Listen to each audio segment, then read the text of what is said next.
What's up? This is Brandon London, and you're listening to the Big Blue UK and Ireland podcast. You hear that? The Big Blue UK and Ireland podcast. Let's go, Giants.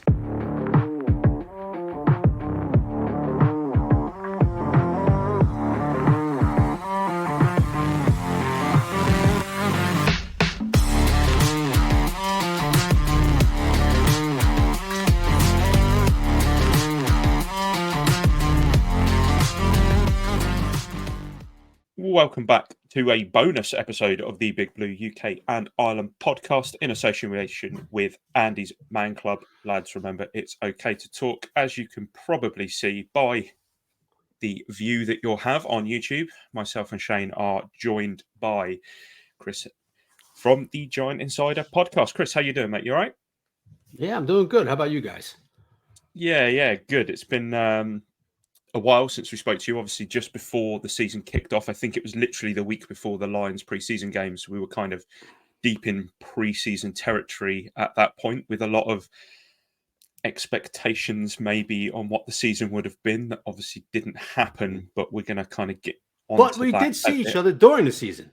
We did. Actually, since you brought it up, we'll get into that first. I forgot what game that was, but yeah, we did see each other during the season. We did. It was probably the most forgettable game of the season because it was the game with the Patriots at home, yes, which wasn't exactly a classic, was it? No, I don't think that'll be up there for top five. I don't think that'll be up there with the classic Super Bowl Steelers and the greatest game ever played. It was ugly. I remember that. I remember I kept looking over you guys during the game like, oh, this is ugly. Yeah. It wasn't pretty, but because it was like our first, for me and Shane especially, it was our first kind of experience of going to a game in the US. I know Dan had been before, but hadn't been to MetLife. So it was kind of a bit of a whirlwind, and with the kind of press credentials as well, we weren't really sure what was going on. So actually, we kind of wanted to open up the podcast with a thank you, because obviously we saw you straight away. As we came into the press booth, we came over to introduce ourselves because obviously we were kind of happy that you had come onto the pod, and we had that picture, a picture that went onto X. But after that, you turned around and you said, anything, have you guys done this before? Just follow my lead and all of that. You have no idea kind of how much that helped us, because I think we would have been horrifically lost without that. So kind of just directing us around. We really appreciate that. And I know all four of us really, really kind of wanted to say thank you to start this off, kind of doing that. Fellas, you don't have to say thank you. And I know how confusing it is. It's your first time. You don't know where the hell it goes as far as going down to the presses, the elevators, where the hell the presser is in the state. Every stadium's different. And it's, look, when you guys told me it was your first time there, that's why I offered my assistance. But no, you don't have to thank you. I'm glad you guys had a good time. Seemed like you had a really good time. They did wind up winning the game, right? Even though it was one of the ugliest damn games we've seen. But it did wind up winning the game. And I think, if I remember right, one of you guys was with the Dable press. I think I looked over to my left. I saw one of you guys, maybe both of you guys, with the Dable presser, and then I saw you in the locker room. So I'm sure it was a pretty good experience for you guys. Yeah, absolutely. I mean, Dan is at work at the moment, but he's in the studio, sort of listening along. He was able to ask a question in the presser. Okay, I don't remember. Okay, good. It was a simple question. In fact, Dan actually had a question for you that he wanted us to kind of put across, which was kind of along the lines of kind of the press duties and stuff, in the terms of like any press conference tips for next time, for when we're over. Like, obviously it's the first time we'd ever been in ones, and it's kind of a little dog eat dog at times, I kind of guess, in that, because you've got limited time. So is there any kind of tips you can give us for the next time we're there on? Tips? No, you know what? Just be yourself. Only tip I guess I could give is that you have to have the right timing. You have to doing it a while. Like, if you want to ask a question, you got to kind of time it with what you could feel Dable. In this case, we'll use Dable as an example, where Dable's going to kind of wrap up his answer, and then you got to jump in and go, "Hey, coach," or Dave's. The timing is big. Because if you kind of hesitate a couple of seconds after Dable finishes his answer, somebody else, some guy like me, is going to jump and go, "Hey, Dave's, could you talk about?" You know what I mean? And now you got to wait another time, and before you know it, Pat Halen's going, "Okay, one more question or two, and that's it," and done. So the best, I guess, the only, look, be yourself, and you got to get that timing to get in there to ask either a player in a lot or Dable in the post-game press. That's about it, though. Look, you guys got in. You asked the question, so you're like veterans already. What the hell are you talking about? So yeah, it was an incredible weekend. We're definitely going to come back next season. I hope to see you guys next year. Well, it's 9 home games next year, fellas. Yeah. So I hope to see you guys next year. Well, I mean, next year we obviously we've got 9 home games. Yeah. There's the potential away game against the Panthers that could come to Germany. I don't think it will, but we're kind of little hopeful to that. So that would be nice. Yeah. So I'm sure you are. We'll find that out in May. Yeah, exactly. A little closer to home than MetLife, but probably won't feel as homely as MetLife did. And obviously, we were lucky enough as well. We went to MSG, saw the Knicks. I remember you guys were telling me that. Yeah. So you enjoyed that experience. I told you the Garden would be incredible. Yeah. And obviously, you're a Knicks fan. There's a couple of convert Knicks fans here now. Good. We enjoyed it that much. It was fellas. I could tell you this quickly. I've been a Knicks fan my whole life. I'm 57, and I've been to all kinds of sporting events, playoffs. I was at the Giants championship game in '86, which was the loudest I ever heard, the old Giants Stadium and all that. But I tell you guys, I was at Knicks playoff games in the '80s and the '90s, Patrick Ewing days and all those. And there was nothing more louder or more exciting than a Knicks playoff game in Madison Square Garden.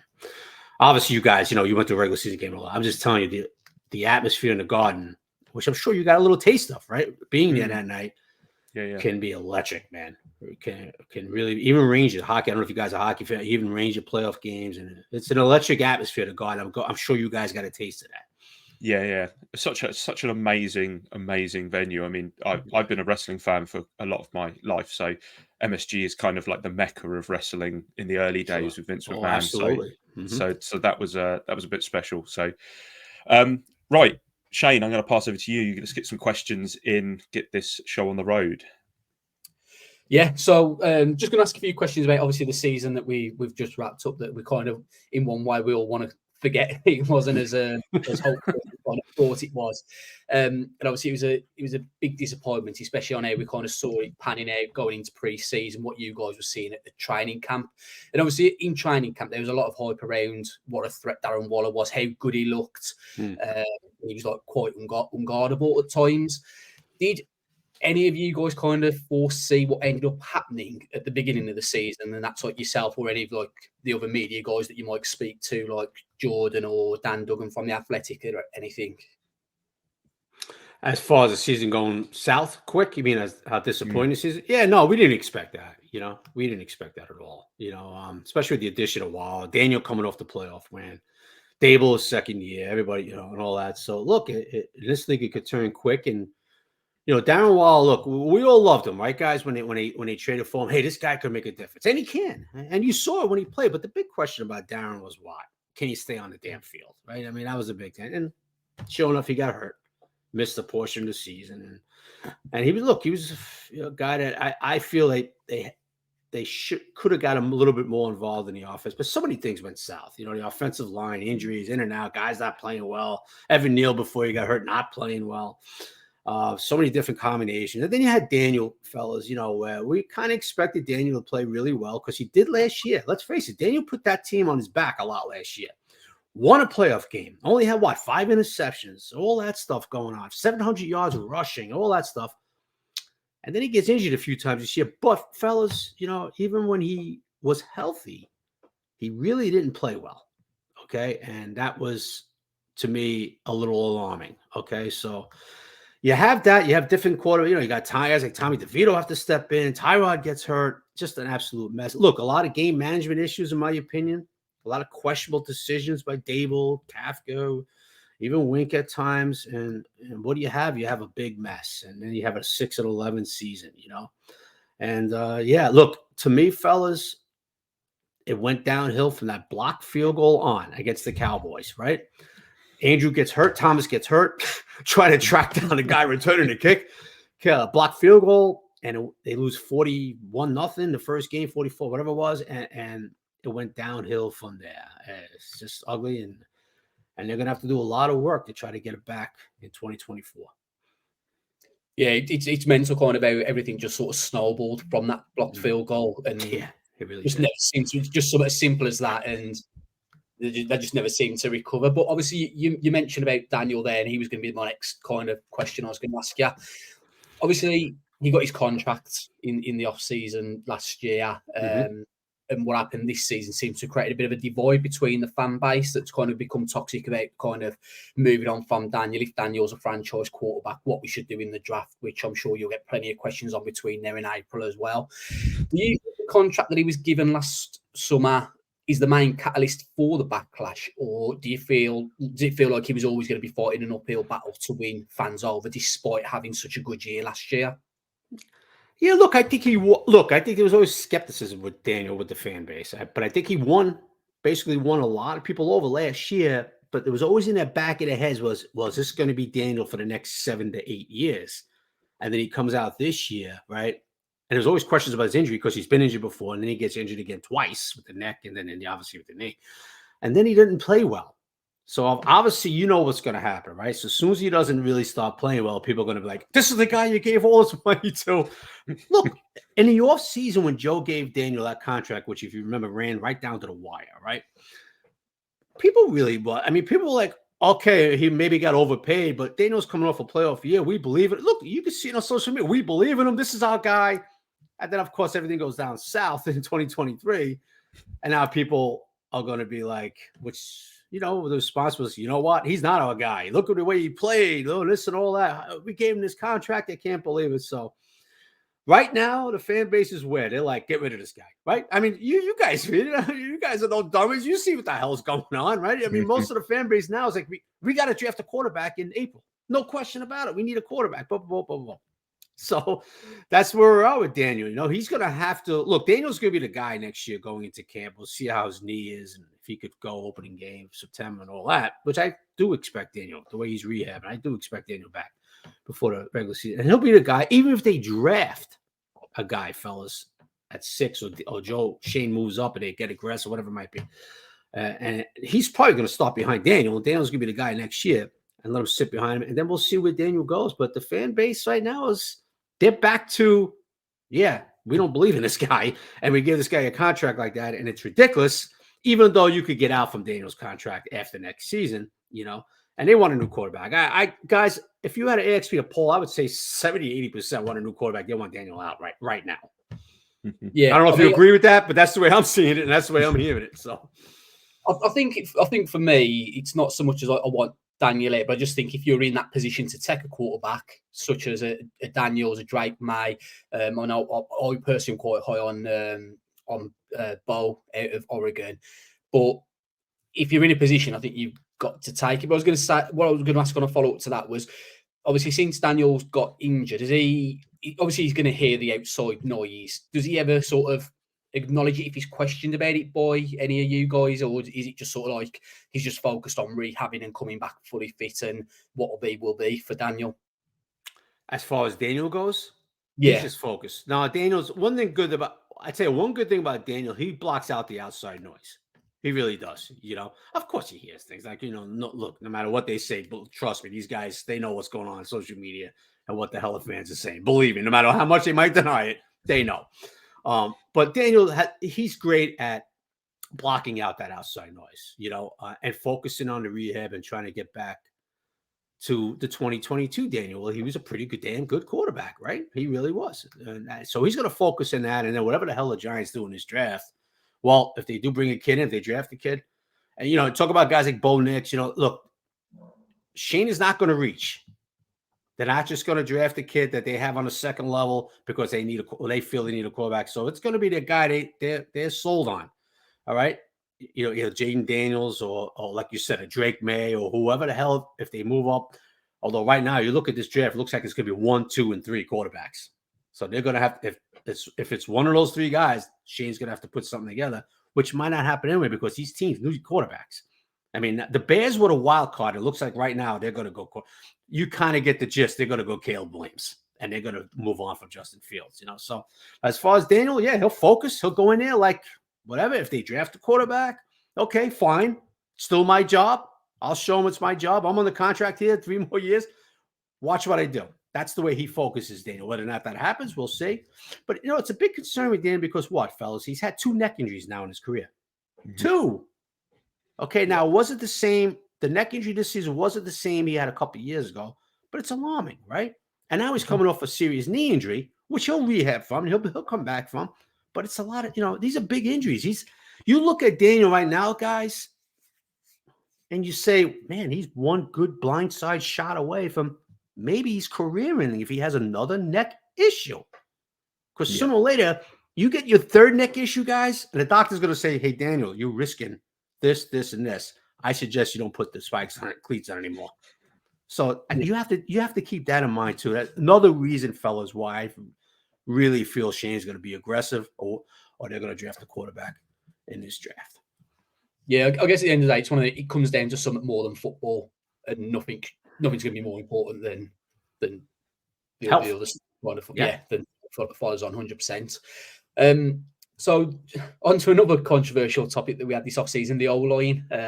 Obviously, a lot of us spoke about the O-line, and it was historically bad this past season with the ridiculous amount of sacks that we let up. Do you think that Joe Shane kind of gambled too much on the O-line, but by not really kind of improving it this past offseason in terms of like relying on a rookie centre and not really adding much depth behind it? Obviously, we relied a lot on potentially Marcus McKethan and Azudu, who were both coming back from injuries as well. So do you think Shane maybe gambled on, or even Dable gambled on what they actually had? You know what, Shane? I'm not going to say gambled. I just think he thought it was going to be better. I think he thought Evan Neal was not going to excuse me, fellas, not going to regress in year 2, which he did when he played. He regressed. Okay. I think he thought guys like Joshua Azudu and, McKethan would take a next step up. They really didn't. Okay. He went out, drafted a center, and they started him. Okay, fine. Yeah, that was their, high pick, second round, whatever it was there. They put him at center, fine. But, guys like Brenderson, and then look, don't forget, Glowinski was a big free agent signing for him a couple of years ago, and he turned out to be benched. Okay. They sat him down. Remember, he lost his job. So they brought Pugh over here, and Pugh goes to left guard, Brenderson goes, and Glowinski is on the bench. So I hate to say he looked at it and go, well, I don't think these guys are gonna be good, so I'm going to gamble and hopefully they are good. No, they thought these guys are going to be much better. And one of the reasons why Bobby Johnson is no longer employed here with the Giants is because those guys did not get better. Okay, and then when you have a 7th overall pick in 2022. And his play regresses before the injuries and all that. I'm talking about when he was healthy. And his play regresses, and he's your 7th overall pick. Well, somebody's going to have to start answering for that.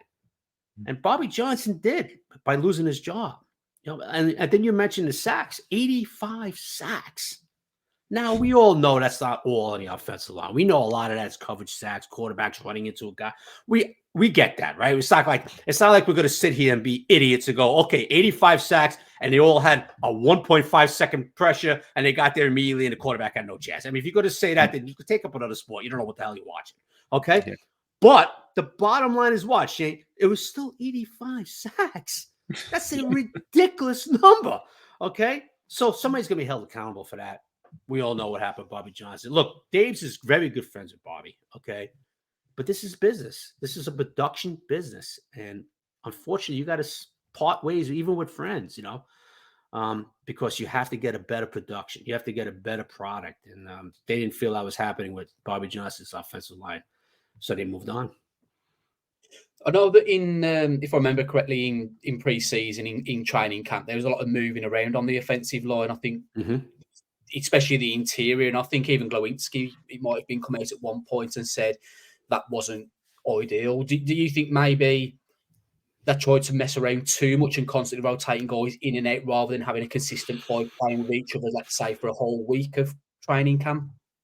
You know what? I don't have a problem with that. Judge did it too. I remember Shermer doing it. Look, they like to do that cross-training things in training camp because they got to get a guy left guard, right guard. They want to see what they have. They want to get guys because of injuries now. So, look, Glowinski is I didn't agree when he said that. Okay, I get it. He's looking for the constant all that stuff, but in training camp, that's what you do, and then you start seeing what you have towards the end of the season, and then you go with your 5 guys, after the 3rd preseason game, or even the 3rd and then you get ready to roll for the regular season. So I get what Glowinski was saying, But that's what coaches do. That's what they'll switch back and forth. I've seen other coaches do it too.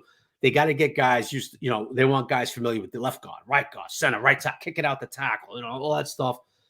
That's what training camp is for. So I get what Glow was saying at that, but it wasn't like the season started. Oh, we're going to keep doing that. Okay. We're going to keep switching guards. No, that wasn't happening. So Glowinski, look, I got to be honest with you, fellas. Glowinski was decent, all that stuff, but he won't be a Giant next year. I think his cap, I think they saved like 5 point something, 6, 7, something like that, 5.6 or 5.7 on the cap if they release him. So I don't expect to see Mark back with the Giants next year. And then the last question, sort of from me before I'll pass over to Craig to just fire some your way.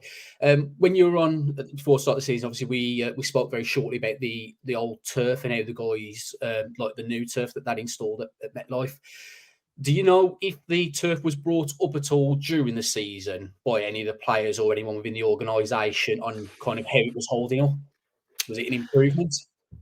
You know what? They weren't complaining about the turf, but they will always complain about playing on artificial turf. You get what I'm saying? Like they didn't say, "Oh, this turf," because they changed the whole field. They changed both. They changed the indoor facility turf, and they changed, which is the same as the one they play at MetLife. So there was nobody saying, "Hey, Chris, I got to tell you something. This turf sucks. This is the worst turf ever." No, nobody was saying that. Nobody complained about the actual turf, but NFL players will always complain about playing on artificial turf. You understand what I'm saying? Like it'll never be the same as grass. You could have the best artificial turf or whatever the hell they call it now, synthetic, whatever the hell they call it now, right? You could have the best one, but if it's not grass, players are going to complain about it because it's just not the same as grass. Was this turf they put in MetLife maybe a little bit softer?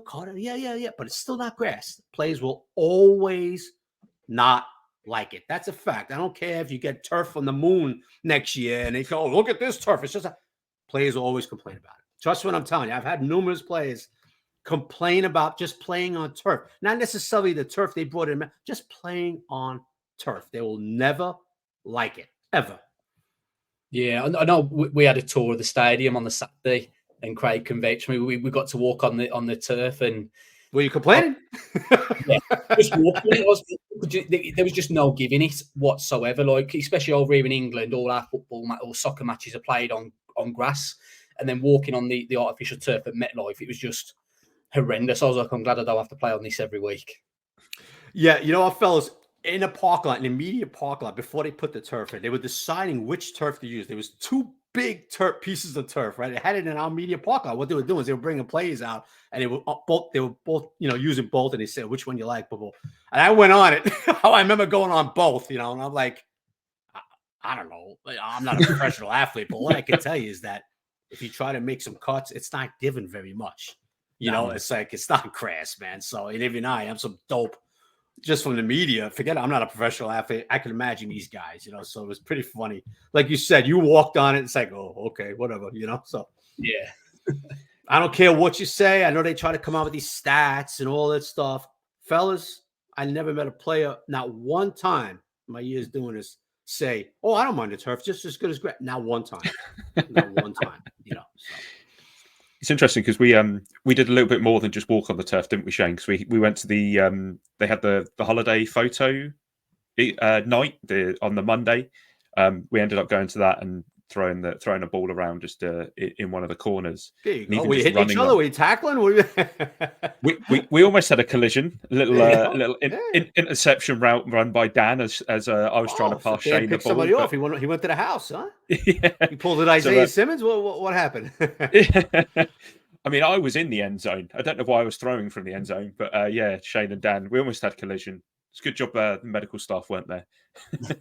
So you guys did a couple 7 routes, did a couple 9 go routes, and how did it feel? Did it feel good? No. I mean, we were just in trainers, weren't we? So I don't think Jordans are ideal. Good.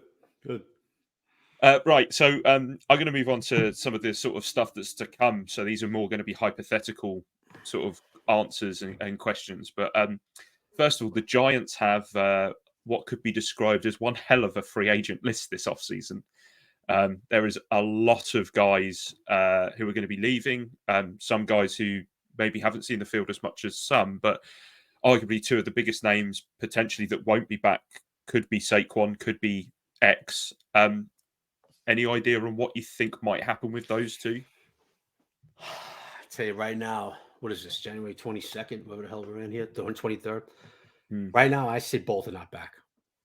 I don't think Barkley's, I hate to say it, but I think they might be moving off of Saquon, money-wise, not because they don't like Saquon, not that they don't think he's a very good player, but I just think money-wise and all that, they're going to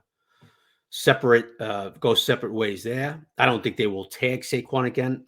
They know Saquon really doesn't want. Look, we all know how upset Saquon was last whole season. We all know he didn't like what went down. But Saquon was Saquon. When the season started, he said, I'll be about all ball and his team. And you won't hear a word out of me yet. Well, guess what, fellas?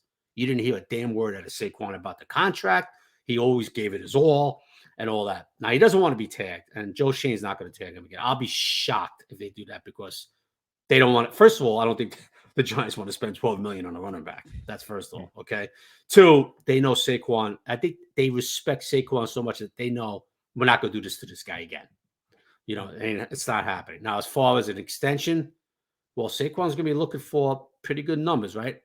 He's not going to be looking for McCaffrey-type numbers. He learned his lesson last year. That ain't happening. But he's going to be looking for some decent numbers. And I don't think the Giants are looking to go in that direction as far as paying a running back what he's going to be looking for. Okay, so as far as McKinney, I think Zay is going to be asking for like Pro Bowl type numbers as a safety, even though he's not a Pro Bowler. But look, fellas, the last 6, 7, 8 games, he played like a Pro Bowl safety. He was one of the better Giants on the damn field. He was phenomenal, Zay. I really, I give him credit, man. He plays some very good football for the Giants. I think he's going to be looking for like Pro Bowl type numbers from the safety. And I don't think the Giants are going to go there either with him, so. No, I mean, the tag number for safety looks pretty high as well. I think, it's got to be around 17, right? Yeah, it is. That's what I figured. Something like that. Well, I know the numbers will come out, in the offseason soon, the official tag numbers, but it's got to be right around 17. I don't think the Giants are going to go there either. I do think that with McKinney, depending on what happens with Winfield, I think that's probably where the market's going to be set. I think is Winfield a free agent this year? Is Antoine a free agent? Oh, okay. Well, there you go. Yeah. That'll set it right there. Yep. Yeah. So I think you just wonder if McKinney ends up having the same sort of issues that obviously Julian Love did last offseason, where he ended up having to take less than I think he wanted to by the end of that. But we'll see. We'll see. The next one's about Brandon Brown. He's had 2 interviews with the Panthers. Yeah. They've obviously gone in a different direction. They went internal yesterday, I think it was. But someone brought up a Harbaugh connection since Harbaugh's interviews with the Chargers, and many people see him fitting there, and the fact that Brown and him have some history. Yeah. How much of a loss do you think it would be if Brandon Brown does leave the Giants? I think it'd be a pretty good loss. He's a good talent evaluator. Brent, let me tell you, I know Howie Roseman picked those. He had the final say in those guys in the Eagles, right? And he's had some pretty good drafts, Howie, right? Let's give him credit. He's had some pretty good drafts. And Brandon was a part of that. Brandon was a part of those evaluations. It wasn't just like it was Howie and then Brandon just sat there, playing on his phone while they were evaluating college. But no, he was part of that, Brandon. So look, he's a pretty good talent evaluator, and that's where you'll miss him. Him and Shane work close. And the scouting staff and all that. And look, I like Brandon. I think I think he has a bright future in this league, and when he's going to be calling the shots, which still might happen, right? This year, I think there's still a GM opening, right? I know Dan Morgan, like you just said, got the Carolina job and all that, but and we'll see with him. But I hope he stays because I like the way he evaluates talent, and if they lose him, well, that's one less talent evaluator in the building, Yeah, and a pretty and big fellas, one, as you see, fellas, look, there's front offices and then there's front offices. There's John Lynch's and then there's other guys who have mediocre drafts all the time. And then you have a guy like Brad Holmes of the Lions, whose last 2 drafts are one of the reasons why, this team is on the brink of going to the Super Bowl. They're in the championship game. Look at the damn drafts this guy's had. So, when you lose talent, pretty good talent values, they walk out the door to go to another organization, you take a hit, man. I don't care what you say. You take a hit.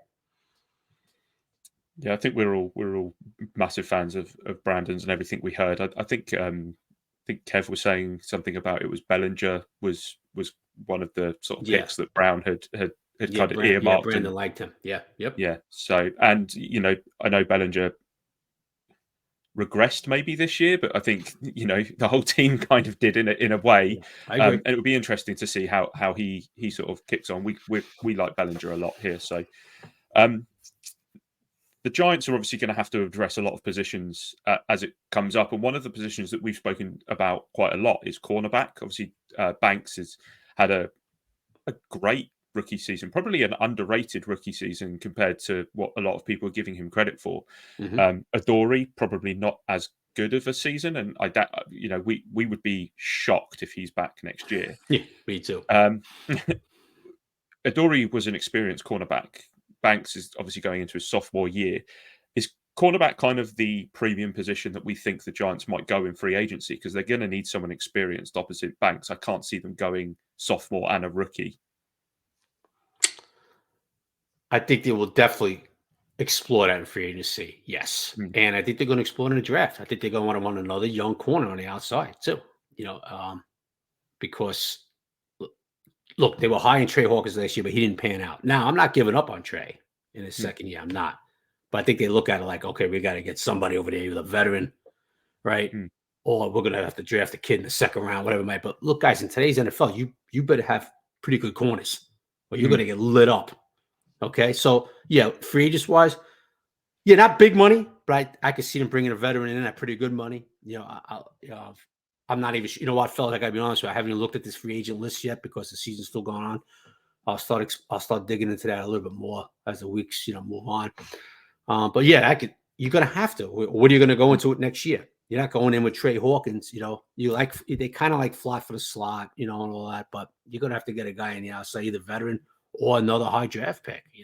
Look, I don't have a problem with a second round pick or something like that. But obviously, the kid's got to be good. He's got to step in and play. Like they thought they had something with Trey Hawkins, and then it kind of didn't work out with Trey. But like I said, I'm not giving up on Trey Hawkins, but I think they're looking up to upgrade over there and say, okay, we got to get somebody opposite of Tay because in this league, and the receivers in this division, we better have somebody out there because you know about the receivers in this division. They're real good, man. So yeah, I'm not sure if McLeod's out of contracts. No, Nick's back. Nick will be back. He'll be back. He might be restricted or something, but he'll be back. Yeah. Yeah. But he's a guy. He's a nice guy to have, right? For what happened this year. Okay, guys go down. Adoree goes down. Okay. Hey, put Nick on the outside. He'll hold his own. Yeah. And I'm totally, not to mention, he's a very good gunner, special teamer. Okay. So I'm totally all for, okay, but he's not a guy you want to go into 2024 training camp and say, okay, you pencil him in. He's our guy opposite of Tay. Okay. Yeah. That ain't happening. Yeah. So where do you sorry, I was going to jump in. Chris, where do you maybe see the Giants spending the bulk of their money in free agency? Because I think for me, probably the two positions is got to be either a wide receiver. Obviously, you've got the likes of T. Higgins, Michael Pittman Jr. coming free agents, or did I spend a bulk on maybe getting a better interior offensive lineman? I think Jonah Jackson might be a free agent, and the guy from the Eagles as well is a potential free agent. So do you imagine I might turn around and say, we'll spend a little bit of extra money in one of these positions? Is there a particular position you think? Yeah, I think they're going to have to go cornerback. Like you said, I think they're going to have to look at that cornerback and offensive line, fellas. They're going to have to get a guard in here. To me, they're going to have to get a guy in here on that offensive line at one of the guard positions. One of them, not two. I'm talking about free agent. I'm not talking about drafting and drafted two of them. I'm talking about free agent wise. They'll look at that defensive line. They need help next to Dex, okay? And the offensive line at guard. Yeah. I mean, we've got obviously Carmen Brasillo. Yeah, Brasillo. There we go. Yeah. See, we're going to have to learn all these pronunciations all over again. You got to learn these Italian guys' names, brother. Yeah, exactly. So obviously he's now come in as Bobby Johnson's replacement. Yeah. He seemed to do wonders with undrafted free agents and other players on the line at the Raiders. I do wonder if any of those kind of if he's earmarked any potential kind of backups at the Raiders or even from the Patriots that maybe he likes the look of and could be in Shane's ear about. Yeah, well, the Patriots got the one. What's his name? There's the backup. Yeah, you know yeah, what I'm there's talking the about. I backup. can't Yeah, stand yeah, it. I'm yeah, so yeah. bad with names. You know what I'm talking about. They got one that's gonna be a free agent. He's gonna be interesting to see, if Carmen likes him. But look, getting back to Basil, he did a hell of a job at the Raiders offensive line this year. He did because 2 years ago they were a mess. And you look at guys, and this is what I look for, fellas. Okay, when one of your guys goes down, does the line continue to function? Well, when the Giants had injuries this year, when Andrew went down, they didn't function. They were dysfunctional. Okay. It was not, look, injuries happen in this league. So you look at coaches and say, okay, well, when they lose a key guy, and this obviously will stick to the offensive line. You lose a key guy on the offensive line. Well, are you going to be a functional unit or are you going to look like a mess? Guys, do you remember the Seahawks game this year? The Seahawks had one starter left in the offensive line. They had 4 backups, but they played functional against the Giants. They were a functional unit. The Giants were a mess. Yep. Another reason why Bobby Johnson's out the door. Okay. So you look at, I looked at the Raiders last year. They lose Colton Miller for a little bit. Their star, they're very good left tackle, right? And you look at them and say, okay, they're still a very functional unit. These guys finished. Now, I don't put all my stock in PFF. Okay. I don't look at them and go, okay, PFF is the gospel. I don't do that. Okay. They're very good at what they do. But you got to look at different things. But still, they were 10th ranked offensive line per PFF last year. Pretty good. Right? Mm-hmm. Guys made progress with them up front. Pretty good. That's what you look for. That's what you look for. So you got to be happy with this. You kind of hope that, okay, he's going to come in here, and he's going to get these guys. First off, the first day of practice for 15 hours should be working on stunts and twists. Okay. No, I'm joking around, but obviously, fellas, you watch the games very carefully. You all know what the hell I'm talking about. There was times last year on little TE twist, the Giants didn't look like they didn't know what the hell was going on. Yeah. Problems with it for the last few years. Okay. It was ridiculous. Okay. So he'll work on that and get, like some of these guys like Azudu, McKinnon, hopefully get some progress going, man. These are draft picks, right? You can't just throw them out the window, and they're draft picks. They want to see progress, and hopefully he can do that because he did it with the Raiders. Look, 2 years ago, I looked at the Raider offensive line. I was laughing. I was like, wow, these guys are a mess. Andre James, I'm like, what the hell's going on up front here? This year, I looked at them. Every game I saw them, I'm like, wow, these guys are functioning. What do they allow? 40 sacks, fellas? 40? Yeah, I look at it and go, wow, I tell you what. And I got to be honest with you, I'm not going to bullshit you and sit here and go, oh, I know all about this guy. As soon as they sign him, oh, yeah, it's a great. No, I looked into him. I saw the offensive line, how well they were playing during the year. And then when Dable goes out and signs him, I go, oh, okay, that's good because I watch these guys all year. And these guys were very functional unit. And that's a plus. So hopefully he brings it over here. So I'm going to pass back over to Shane. We're going to kind of wrap things up here. So we've got something going on at the moment, which is our kind of second annual Giant Awards, where we kind of put together 4 nominees and put it out to the rest of the fan base, and they vote, and then we crown some award winners. So that's going to be finishing tomorrow as we're recording this on Wednesday. This award winners for what?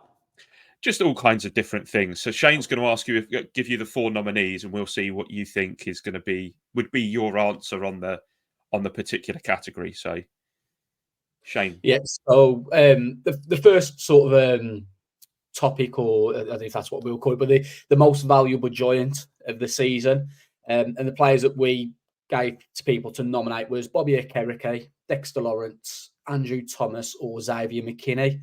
Which one of those 4 do you think it should be to, or who would you be voting for there? I'll go with, you want me to vote for one of those 4, right? I'll go with Bobby Okereke.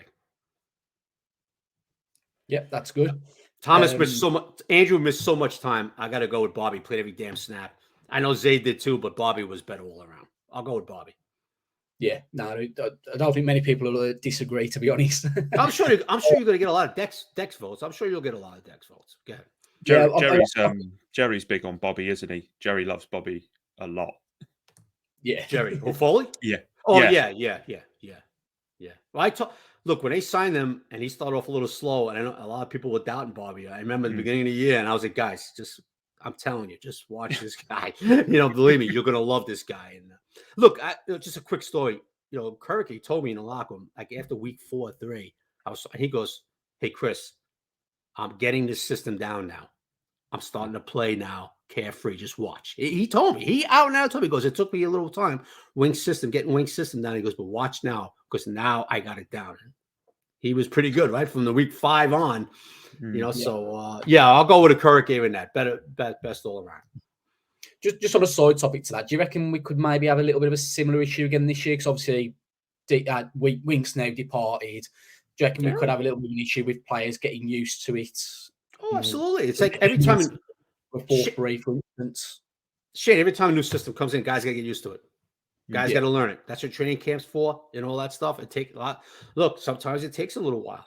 Okay, if it's very complicated, some other systems aren't as complicated, or the new guy's system is somewhat where a lot of these guys played in like a sort of a same system from other coaches and all that stuff. So look, no matter what, it's going to take time to learn a new system. That's why you just don't want to. I know fans are like, "Oh, fire this guy, fire this guy." You don't realize what goes on behind the scenes when you have a whole new system that comes in.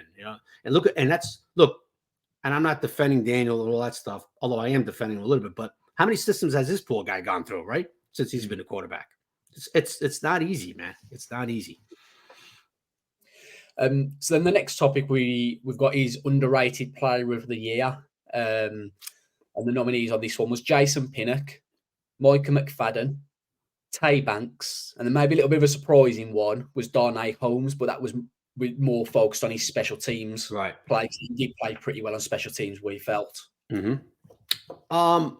You know what? I'm going to go with Pinnock. I'm going to go with Jason in that one. It was kind of a big question mark going into as a starting safety, right? Coming over from the Jets last year and all that stuff.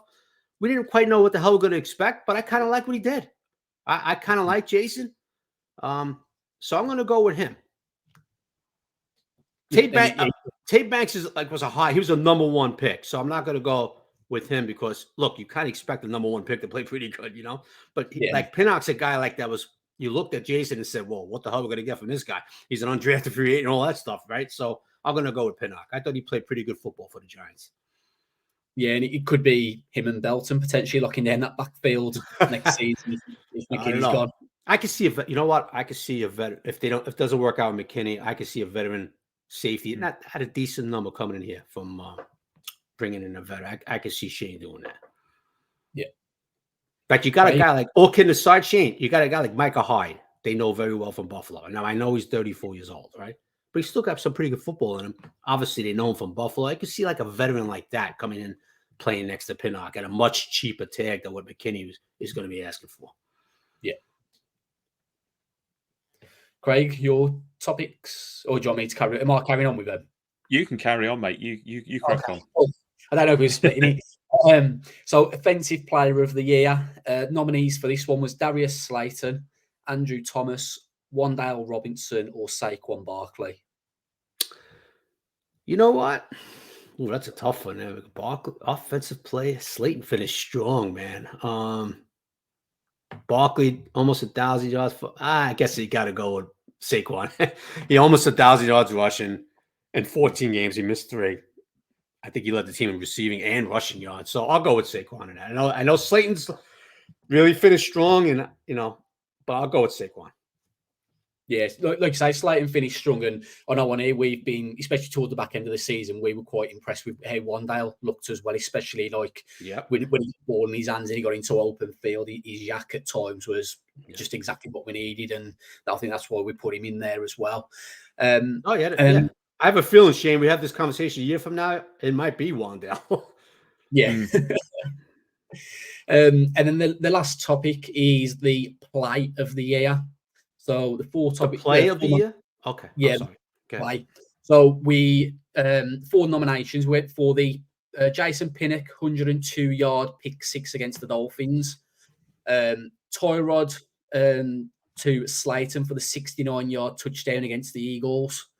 The Isaiah Simmons game-sealing pick 6 against the Commanders, or the Gunner 94-yard punt return touchdown against the Rams. I'll tell you why. I'm gonna go with Isaiah because that was the only one that was a win, right? Pinnock, great play by Pinnock, but they did lose that game in Miami. Yeah. Darius play, we love to play, but they did lose that game in Philly. So I'm gonna go with the game that Isaiah was the one in Arizona, right? Yeah. That sealed it, right? Basically sealed, if I remember right. Yeah. So I'm gonna go because it was a win. I'm gonna go with the Isaiah play because it sealed the win and all that. But the other ones are very good plays, but as far as play of the year, 6 wins, I'll go with the Isaiah one. Yeah, actually, I think it was the Commanders game. Commanders not. I'm sorry, my mistake. My mistake. Yeah, no, that's my mistake. I said yes as well. Yeah, the Commanders game. Yeah. I'll go with Isaiah. Yeah. Interestingly, because I've been tallying all the votes for this.